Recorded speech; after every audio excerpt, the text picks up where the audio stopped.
ये ज्ञानवापी मस्जिद का मुद्दा इसलिए उठाया जा रहा है क्योंकि कश्मीर के अंदर एक बार फिर कश्मीरी पंडितों का नरसंहार मचाया जा रहा है। और ये जो फिल्म दिखा रहे थे ना कश्मीरी फाइल्स, आज दिखाई है ना फिल्म कश्मीर की, इतनी नहीं आप जो इतनी यहाँ पर हिंदू मुसलमान करती हैं, आपको इनको ये नहीं पता। सुन लीजिए, ये ऐसे अनएजुकेटेड पत्रकार हैं, ऐसे अनएजुकेटेड रिपोर्टर्स हैं। सुनिए, ये इन पत्रकारों की गंदी आदत है। इनसे पूछ लो ना मंदिर कौन सा बना है, इनके मुंह जबान पे याद रहता है, लेकिन इनसे आप पूछ लो स्कूल कौन सा बना है, वो इनको याद नहीं है। इस देश के अंदर कुछ लोग ऐसे घुस चुके हैं जो देश के अंदर क्या काम करते हैं। श्रीलंका में भी यही हिंदू मुसलमान हो रहा था, जिस कारण आज श्रीलंका तबाह हो गया। वही काम आज हिंदुस्तान में हो रहा है। मोहित शर्मा, आज ज्ञानवापी पे जो है वीडियोग्राफी होनी थी, मुस्लिम पक्ष के वकील ये कह रहे हैं इसमें कुछ भी नहीं है, दूसरे पक्ष के वकील का ये कहना है कि इसमें आज बहुत सारी चीजें पाई गई है। क्या कहना चाहेंगे? मैं आपको एक बात बताता हूँ कि देश की जनता जो है ना, उसका ध्यान जो है वो भटकाया जा रहा है मंदिर और मस्जिदों की ओर। अच्छा, कल रात सपने में मेरे राम जी आए। एक फिल्म आपने देखी होगी OMG, है ना, तो उसी तरीके से कल रात मेरे सपने में जो है वो राम जी आए और राम जी ने मुझे आके बताया कि बेटा ये जो सेक्टर 16 में, नोएडा के सेक्टर 16 में ये जो न्यूज़ के ऑफिस बने हुए हैं ना, इसके नीचे, एक के नीचे मेरा मंदिर है, एक के नीचे भगवान महादेव का मंदिर है, तो इन सब सेक्टर नोएडा में जितने भी न्यूज़ रूम है ना, इन सबको तोड़वाया जाए और इनके नीचे भगवान के जितने भी मंदिर हैं उनको निकाला जाए ताकि आप और हम सब उनकी पूजा कर सकें। ठीक है ना। इसके अंदर सबसे बड़ी जो जड़ है वो इस देश की मीडिया है। आज श्रीलंका की भी यही हालत है। श्रीलंका की हालत इतनी बदतर है कि श्रीलंका के अंदर खाने के लिए लोगों के पास में रोटी नहीं है। वहाँ आपातकाल जैसी स्थिति हो गई है, वहाँ आर्थिक स्थिति पूरी तरीके से डैमेज हो गई है। श्रीलंका में आज से कुछ टाइम पहले क्या होता था कि जब वहाँ पर क्रिश्चियनों को और मुसलमानों को मारा जाता था तो वहाँ के कुछ लोग जो थे वो बहुत खुश हुआ करते थे, लेकिन आज वो लोग एक दूसरे के कंधे पे हाथ रख के कह रहे हैं कि हम लोग आपस में भाई हैं। वहाँ पर कुछ दिन पहले आपने देखा होगा श्रीलंका के अंदर वहाँ पर एक हिजाब का मुद्दा भी चला था। वही हिंदुस्तान का हाल है, हिंदुस्तान में भी हिजाब का मुद्दा चला। दूसरी ओर आज हमारे देश के अंदर जो काम जर्मन के तानाशाह एडोल्फ हिटलर ने किया था, वही काम हमारे देश के प्रधानमंत्री नरेंद्र मोदी जी भी कर रहे हैं। आज देश की स्थिति बद से बदतर हो रही है और लोगों का दिमाग जो है वो दो ही जगह पे डाइवर्ट किया जा रहा है। पहला है ज्ञानवापी मस्जिद, दूसरा ताजमहल हो गया, तीसरा आपका कुतुब मीनार हो गया जिसको विष्णु स्तंभ कह रहे थे। ताजमहल के नाम पर तो जो कोर्ट है उसने भारतीय जनता पार्टी के तमाम अंधभक्तों को और ना समझ लोगों को, मूर्ख लोगों के मुंह पर एक कड़ा तमाचा मारा है, या फिर आप कह लीजिए एक जूता मारा है इनके मुंह पर, और उनको एक समझ दी है कि पहले जाइए और जाके PhD करिए, किसी चीज के ऊपर संशोधन करिए और पता करिए कि एक चीज किसने बनाई है। आपको संशोधन करने से कोई नहीं रोक रहा, आराम से जाके संशोधन करिए आप। और वही हाल अब इनका ज्ञानवापी मस्जिद के नाम पर भी होने वाला है।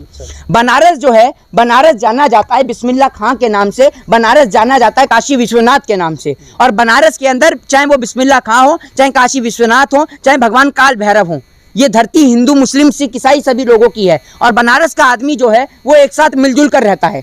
और मैं आपको एक बात बता दूं कि जब बनारस वो भूमि है, जब बनारस के लोग बगावत करने के लिए सड़क पे उतरते हैं ना, तो आप ये समझ लीजिए ना वो ये देखते हैं कि प्रधानमंत्री कौन है, न गृह मंत्री कौन है। जब इस देश का लोकतंत्र, इस देश का संविधान एक चाय बेचने वाले को प्रधानमंत्री बना सकता है ना, तो उसको कुर्सी से हटा भी सकता है। ये बात आप समझ लीजिए। मोहित शर्मा, जिस तरीके से मुस्लिम पक्ष जो कह रहा है ये मस्जिद है और दूसरी तरफ बीजेपी कह रहा है यहाँ मंदिर है, तो आप मुसलमानों का समर्थन कर रहे हैं या बीजेपी का? मैं आपको एक बात बता दूं कि पहली बात तो ये कि मैं इन दोनों में से किसी का भी समर्थन नहीं कर रहा हूँ। मैं समर्थन उस पक्ष का करता हूँ जो पक्ष इस देश के अंदर स्कूल की बात करता है, जो पक्ष इस देश के अंदर एजुकेशन, हेल्थ और डेवलपमेंट की बात करता है। मंदिर और मस्जिद कई सालों से बने हुए हैं इस देश के अंदर। इस देश का मुसलमान कहीं भी नहीं कहता कि भैया इस मंदिर के नीचे हमारी मस्जिद हुआ करती थी, कहीं नहीं बोलता है। और इससे पहले कोई हिंदू भी नहीं बोला करता था। और आप बात कर रहे हैं ना हिंदुओं की, मैं आपको बता दूं ये ज्ञानवापी मस्जिद का मुद्दा इसलिए उठाया जा रहा है क्योंकि कश्मीर के अंदर एक बार फिर कश्मीरी पंडितों का नरसंहार मचाया जा रहा है। और ये जो फिल्म दिखा रहे थे ना कश्मीरी फाइल्स, आज दिखाई है ना फिल्म कश्मीर की। कश्मीर के अंदर आपने देखा होगा कि जो मीनाक्षी भट्ट जो है उन्होंने सरेआम खुली चुनौती दी है, खुली चुनौती। नरेंद्र मोदी अमित शाह को यह कहा है कि अगर आपके अंदर दम है तो बिना सिक्योरिटी के कश्मीर के अंदर आकर दिखा दीजिए, क्योंकि आज जी की बात कर रहे हैं बीजेपी वाले, फिर तोड़ दें मस्जिद को। अरे बीजेपी वालों का तो काम ही यही है, मंदिर और मस्जिद के नाम पे दंगा कराने के लिए। इस देश में सुरक्षित कौन है? इस देश के अंदर मंदिर वाला सुरक्षित है या मस्जिद वाला सुरक्षित है? दोनों में से कोई भी सुरक्षित नहीं है मेरे भाई। आप ये समझ लीजिए मस्जिद को टारगेट बनाया जा रहा है सिर्फ इसलिए कि उससे वोट मिल जाए। मंदिर को टारगेट बनाया जाता है इसलिए कि हिंदू और मुसलमान हो जाए, हमारे को कुर्सी मिल जाए, बस इसके लिए। कुछ लोग जो कुतुब मीनार में हनुमान चालीसा पढ़ रहे हैं उनके लिए क्या कहना चाहिए? देखिए वो लोग तो फालतू के लोग हैं। आप एक बात मुझे बताइए, हमारे धर्म में जो है हनुमान चालीसा मंदिर के अंदर पढ़ी जाती है, आपके अंदर जो है नमाज जो है वो मस्जिद के अंदर अदा की जाती है। लेकिन अगर किसी दिन जुम्मे के दिन अगर संख्या ज्यादा हो जाता है, संख्या बल अधिक हो जाता है, तो लोग थोड़ा मस्जिद के बाहर भी आकर बैठ जाते हैं, तो उसमें कोई आपत्ति नहीं है। हम किसी की किस बात के लिए? हिंदू राष्ट्र बनाने की हनुमान कोशिश में चालीसा दे रहे पढ़ा हैं। जा रहा है। अरे तो हनुमान चालीसा पढ़ने पे खुशी कैसी बात? हनुमान चालीसा तो रोज मैं अपने घर के अंदर हिंदू पढ़ता हूँ, राष्ट्र बना उसमें रहे खुशी की क्या बात है? हिंदू राष्ट्र हिंदू बना राष्ट्र रहे बनाने की बात कर रहे हैं। अरे तो हिंदू राष्ट्र के अंदर हिंदुओं को ही मरवा रहे हैं। आप आंख से अंधी हैं या कान से बहरी हैं? आपके घर में नेशनल चैनल कोई है, कोई टीवी चैनल, कोई अखबार आता है आपके घर में? है आता आपके घर में अखबार? आता है? कौन सा अखबार पढ़ती हैं आप? हिंदुस्तान भी आता है, अमर उजाला भी आता है। तो हिंदुस्तान टाइम्स में या अमर उजाला ने ये नहीं छापा कि कश्मीर के अंदर कैसे कश्मीरी पंडितों को मारा जा रहा है और कश्मीर के लोगों को मारा जा रहा है? उसमें कश्मीरी पंडित भी हैं, उसमें मुसलमान भाई भी हैं। ज्ञानवापी मस्जिद में आपकी तो आदत इतनी गंदी है ना कि आप हिंदू मुसलमान का रहने पे तुली आपको रहती हैं। बता रहे हैं। क्या बता रही हैं आप? जब जहां पर आपको आपने बात बीजेपी का, करी ना, सुन लीजिए, आपने बात जहां करी आपको बीजेपी का फेलियर नजर आता है वहां पर आपका दिमाग नहीं चलता है, लेकिन जहां पर बीजेपी आपको दिखती है कि अच्छा काम कर रही है वहां पहुंच जाते हैं। आप क्या चाहती हैं? ज्ञानवापी मस्जिद के नाम पर इस देश में हिंदू मुसलमान हो? जरूरी तो है? दोनों चीजें इस देश के कितने मंदिर में आप जाती हैं? कितने मंदिर में जाती हैं?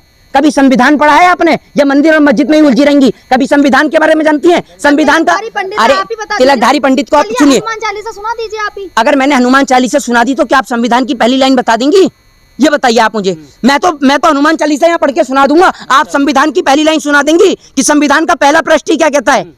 बता देंगी? चलिए इनकी बात पे मैं पढ़ के सुनाता हूँ आपको हनुमान चालीसा। सुन लीजिए, मैं थोड़ी आपको नहीं मेरे को याद ही है। जय हनुमान ज्ञान गुण सागर, जय कपीस लोक उजागर, रामदूत अतुल्य बलधामा, अंजनी पुत्र पवन सुत नामा, महावीर विक्रम बजरंगी कुमति निवार, सुमत के संगी कंचन विराज सुवेशा, कानन कुंडल कुंचित केसा, हाथ में जो ध्वजा विराजे, ने मूंज ने उछाजे, शंकर सुमन के चिरंदन तेज प्रताप, महाजी की बंधन विद्यावान गुणी अति चातुर राम काज कर दे। ठीक है, अब मैंने सुन लीजिए, अब मैंने हनुमान चालीसा सुन लीजिए, कोर्ट ने कहा सुन तो उसमें लीजिए, वीडियोग्राफी होनी चाहिए, तो आप क्या कह रहे मेरी हैं? बात सुन लीजिए। मैंने हनुमान चालीसा पढ़ दी। अब आप इस इस देश जगह के में- मौजी, गोदी मीडिया के मौजी, दलाल आप- पत्रकार, क्या कह रही हूँ? पत्रकार के रूप में बहरूपिया हिंदू मुसलमान कराने वाले अब बात सुनिए। पत्रकार बताएंगे कि इस देश का संविधान का पहला प्रश्न क्या अब आप कहता है? बात सुनिए, आपने क्या यहाँ- कहता है? आपने यहाँ अरे क्या हनुमान चालीसा घुमाते रहिए, ये मोहित शर्मा है। हाँ। मोहित शर्मा जिसे एक सवाल पे अटक जाए ना तो ये नरेंद्र मोदी जी नहीं है, संबित पात्रा नहीं, जो भूल जाएंगे। बताइए भारत देश के संविधान की पहली लाइन क्या कहती है? अरे बताइए क्या कहती है भारत देश के संविधान की पहली लाइन? हनुमान चालीसा भारत देश के संविधान की पहली लाइन क्या कहती है? बात मत घुमाइए, ये देखिए, ये देखिए, ये है पत्रकार, इनको ये नहीं पता है, जवाब दीजिए उनका जवाब। ये इनको नहीं पता घर है। में है ना मंदिर में है। जी। आपने यहाँ खड़े होकर हनुमान चालीसा पढ़ी है तो इस पे क्या कहेंगे? आपने मेरे से पूछा कि आपको आती है, मैंने क्या हाँ मुझे आप आती है। हनुमान चालीसा हाँ तो कहीं भी पढ़ सकते हैं ना, क्या? कहीं भी पढ़ सकते हैं हनुमान अरे चालीसा। आप पढ़ने को तो अगर आप यहाँ सड़क पे बैठ के पढ़ेंगे, पढ़ा का मंदिर में जाएगा, ठीक है? पढ़ा कहाँ जाएगा? पढ़ा जाएगा ऐसी जगह पे जहाँ पर किसी को तकलीफ ना हो, ठीक है ना? अब इस देश का मुसलमान अगर ये कहे, अगर आप एक बात मुझे बताइए, इस देश में हनुमान चालीसा अगर मस्जिद के बाहर पढ़ी जाएगी तो इस देश के अंदर पूजा कहाँ होगी? ये बताइए ना। अगर इस देश के अंदर वो नमाज पढ़ने के लिए कहें, नमाज पढ़ने के लिए कहें, तो क्या नमाज क्या मंदिर के अंदर अदा कराएंगे आप? धर्म लोगों का सबका शांति प्रिय चल रहा है। सुन लीजिए, एक मिनट, मेरे को लेट मी कंप्लीट। सुन लीजिए, इस देश के अंदर मैं आपको एक बात बता दूं कि इस देश के अंदर अजान जो है वो मस्जिद के अंदर होती है, जी। हनुमान चालीसा जो है वो मंदिर के अंदर होती है। तो आप अगर ये कहें कि भैया आप हनुमान चालीसा वहां बैठ के पढ़ेंगे मस्जिद के बाहर, तो ये गलत है। में आपने नहीं देखा गणेश जी की उल्टी उल्टी तस्वीर रखी थी, और भी कई अवशेष ऐसे मिले, कुतुब मीनार में भी मिले हैं, ज्ञानवापी मस्जिद में भी मिले हैं। आपके घर के पास में स्कूल कितने हैं? स्कूल कितने हैं आपसे आपके? सवाल करो, आप हमारे घर के पास अरे पूछ मैं रहे हैं। आपसे पूछ मैंने रहा हूँ ना, आपसे सवाल किया, आप तो इतनी जवाब नहीं दीजिए। आप जो इतनी नहीं, आप यहाँ पर जवाब हिंदू दीजिए ना। मुसलमान करती हैं, आपको इनको हम ये नहीं नहीं कर पता। रहे हिंदू सुन लीजिए, मुसलमान। ये हम नहीं कर ऐसे रहे। अनएजुकेटेड पत्रकार हैं, ऐसे अनएजुकेटेड अच्छा, रिपोर्टर्स सवाल हैं। पूछो तो हाँ, uneducated। बता दीजिए संविधान की पहली सवाल लाइन क्या पूछा कहती है? मैंने आपसे, आप बता दीजिए ना। कह रहे हैं। अरे बता दीजिए सवाल संविधान पूछा की पहली मैंने, लाइन। आप उसका आंसर दो। सवाल मैं आपको यही दे रहा हूँ, मुझे हमारा आपको सवाल पूछना है, आपका है कि जवाब दें। ये मुझे बताइए, अभी भारतीय जनता पार्टी ने जो भी आपने देखा होगा कि यूपी में कौन सा मंदिर बनाया गया था? कौन सा? मंदिर। ठीक है ना? यूपी में स्कूल कौन सा बनाया गया? अब देखिए ना कितने तो एम्स कि बना स्कूल रहे हैं। कितना स्कूल कौन सा एम्स बनाया बना गया? रहे हैं, सुनिए, देखिए ना, एम्स ये बना इन पत्रकारों की गंदी आदत है। इनसे पूछ लो ना मंदिर कौन सा बना है, इनके मुंह जबान पे याद रहता है, लेकिन इनसे आप पूछ लो स्कूल कौन सा बना है, वो इनको याद नहीं है। उसके नाम पर हाँ बहुत सारे एक का नाम ही बता दो, एक का ही बता दो कहाँ बना है, कौन सी जगह पे। मोहित शर्मा, आप उस मुद्दे पे आइए कि ये लोग इस देश में दंगे और फसाद कराते हैं, आप बंद करिए ये सब इस तरीके की पत्रकारिता। वीडियोग्राफी हुई है आज उसमें, उस मामले पे क्या कहेंगे कि क्या वीडियोग्राफी पे जो कुछ पाया जा रहा है उस पे अब काम करना चाहिए? मेरी बात सुनिए, इस देश का सर्वोच्च न्यायालय सर्वोपरि है। जी। इस देश के सर्वोच्च न्यायालय में जब वो सारे तमाम एविडेंस जाएंगे, वो जो तमाम प्रूफ जाएंगे, सर्वोच्च न्यायालय पहले इस बात को कह चुका है कि आप कोर्ट का समय बर्बाद करते हैं। अब मैं आपको एक बात बता दूं कि इस देश के अंदर केसेस इतने सारे पेंडिंग हैं, बलात्कार के, रेप के, चोरी के, डकैती के और तमाम जो मुद्दे हैं वो इस देश के अंदर बहुत सारे मुद्दे पेंडिंग हैं। लेकिन इस देश के अंदर उन पे कार्रवाई तो तब होगी, इस देश के अंदर केस इतने ज्यादा हैं लेकिन उसमें जज बहुत कम है, क्योंकि जजों को तो उलझा दिया जाता है इस देश के अंदर ऐसे मुद्दों के अंदर। अब जज आप एक बात बताइए, किसी की बेटी के साथ बलात्कार हुआ है उसको इंसाफ दिलाए या फिर पहले ज्ञानवापी मस्जिद का मुद्दा देखे? ताजमहल के नाम पे अभी इनके मुंह पे कड़ा तमाचा पड़ा या नहीं पड़ा?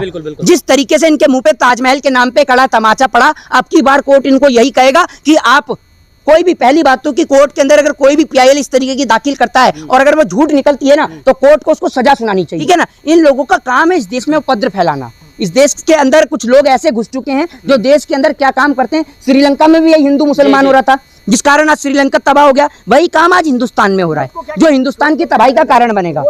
बिल्कुल, क्योंकि कोर्ट में ये कानून है कि 1991 में कहा गया कि कोई भी क्या मंदिर और मस्जिद उसको चेंज नहीं कर सकते। मैं आपको एक बात देखिए, सुन लीजिए, इस देश के अंदर आपको अधिकार है तो कोर्ट के अंदर तो आप पीआईएल दाखिल कर सकते हैं। अब उसके ऊपर कोर्ट जो है वो खारिज कर सकता है, कोर्ट से ज्यादा थोड़ी कुछ कर सकता है। कोर्ट ने अभी आपने देखा होगा ताजमहल को लेकर भी फैसला सुना है, तो कोर्ट इसी प्रकार का एक निष्पक्ष फैसला इस पक्ष में भी सुनाएगा। और देश के तमाम लोगों से निवेदन है कि इन जैसे पत्रकारों के झांसे में ना आए, जिनको संविधान की पहली लाइन क्या कहती है वो नहीं पता, इनको ये पता, सुन लीजिए, मंदिर कितने बने वो पता है, स्कूल नहीं पता। तो आप लोगों से निवेदन है कि अमन, चैन और शांति बनाए रखें। जय हिंद, जय भारत, वंदे मातरम।